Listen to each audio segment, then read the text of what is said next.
Berikut contoh soal beserta jawaban chat Panwascam PPK, PPS Pemilu 2024.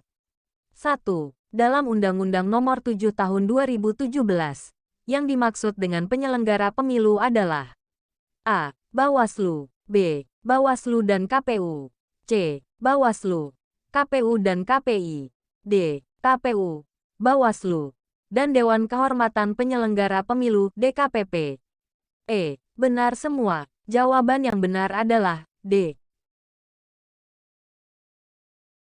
2. Alasan yang paling tepat untuk menjelaskan penyebab hadirnya lembaga pengawas pemilu di Indonesia adalah A. Anggaran penyelenggaraan pemilu sangat besar. B. Indonesia belum memiliki lembaga pengawas pemilu. C. Pemilu diwarnai praktek-praktek kompetisi yang tidak fair. D. Standar pemilu demokratis yang mengharuskan dibentuknya lembaga pengawas pemilu. Pemilihan yang dilakukan secara baik. Jawaban yang benar adalah C.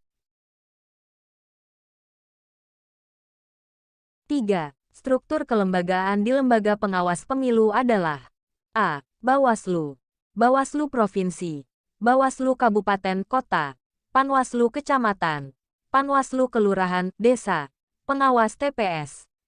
B. Bawaslu Provinsi, Bawaslu Kabupaten Kota, Panwaslu Kecamatan, Panwaslu Kelurahan, Desa. C. Bawaslu, Bawaslu Provinsi, Bawaslu Kabupaten Kota. D. Bawaslu Kabupaten Kota, Panwaslu Kecamatan, Panwaslu Kelurahan, Desa, Pengawas TPS. Bawaslu, Bawaslu Provinsi, Bawaslu Kabupaten Kota, Panwaslu Kelurahan, Desa. Jawaban yang benar adalah A. 4. Dalam pemilu pemilih diharuskan memberikan suratnya tanpa ada paksaan dari pihak manapun. Pernyataan tersebut merupakan makna prinsip penyelenggaraan pemilu yang A. Umum, B. Langsung, C. Rahasia, D. Jujur dan adil, Bebas. Jawaban yang benar adalah E. 5. Di bawah ini adalah indikator pemilu demokratis, kecuali A. Penyusunan kerangka hukum, B. Hak memilih dan untuk dipilih, C. Kampanye pemilu yang demokratis, D. Akses media dan kebebasan berekspresi, Adanya lembaga pengawas pemilu. Jawaban yang benar adalah D. 6. Pengawas TPS berjumlah A. 1 orang setiap desa kelurahan, B. 1 orang setiap TPS, C. 2 orang setiap TPS, D. 3 orang setiap desa kelurahan, 5 orang setiap desa kelurahan. Jawaban yang benar adalah B. 7. Dalam pelaksanaan kampanye, ada aturan dan ketentuan-ketentuan yang harus dipatuhi oleh pelaksana, peserta dan petugas kampanye. Berikut ini adalah larangan dalam kampanye yang harus ditaati pelaksana, peserta dan petugas kampanye, kecuali A. Mempersoalkan dasar negara Pancasila, pembukaan Undang-Undang Dasar Negara Republik Indonesia tahun 1945 dan bentuk Negara Kesatuan Republik Indonesia.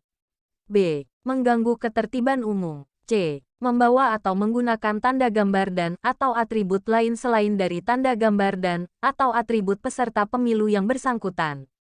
D. Menjanjikan atau memberikan uang atau materi lainnya kepada peserta kampanye. Kampanye dengan batas waktu yang telah ditentukan oleh KPU. Jawaban yang benar adalah E. 8. Pernyataan berikut merupakan kewajiban Bawaslu Kabupaten, Kota dan Panwaslu Kecamatan, kecuali A. Bersikap tidak diskriminatif dalam menjalankan tugas dan wewenangnya. B. Melakukan pembinaan dan pengawasan terhadap pelaksanaan tugas pengawas pemilu pada tingkatan di bawahnya. C. Menerima dan menindaklanjuti laporan yang berkaitan dengan dugaan adanya pelanggaran terhadap pelaksanaan peraturan perundang-undangan pemilu. D. Menyampaikan laporan hasil pengawasan kepada Bawaslu Provinsi sesuai dengan tahapan pemilu secara periodik dan atau berdasarkan kebutuhan. Merekomendasikan pembentukan Dewan Kehormatan untuk memeriksa anggota KPU Provinsi atau KPU Kabupaten Kota yang diduga melanggar kode etik penyelenggara pemilu. Jawaban yang benar adalah E. 9. Perlengkapan pemungutan dan perhitungan suara di TPS meliputi antara lain, kecuali A. Surat suara, B. Tinta, C. Sampul kertas dan segel, D. Kotak suara dan bilik suara, E. Obeng untuk mencoblos. Jawaban yang benar adalah E. 10. Panwaslu kecamatan berada di bawah dan bertanggung jawab kepada A. Bawaslu Kabupaten Kota, B. Sekretaris Jenderal Bawaslu RI, C. Sekretaris Bawaslu Kabupaten Kota, D. Kepala Sekretariat Bawaslu Provinsi, E. Bupati. Jawaban yang benar adalah A.